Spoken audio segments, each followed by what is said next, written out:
Hi, my name is Jody and I have been going to see Tunde for about 7 or 8 weeks.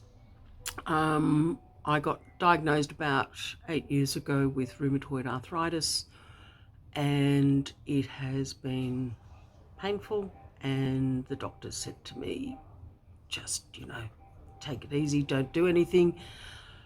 And so I didn't for a long time and slowly felt my body, myself, seizing up and slowly turning into nothingness.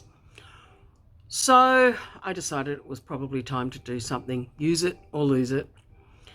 So having done Tai Chi in the past, I decided that I would find someone nearby, and I found Tunde. And as I said, I've been coming for a few weeks and now I can tie my shoelaces without crying, which is really nice.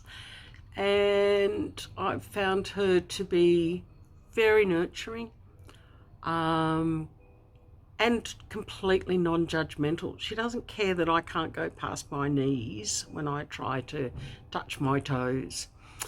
But you know what? Gradually, slowly, I'm getting there, and one day it's going to happen.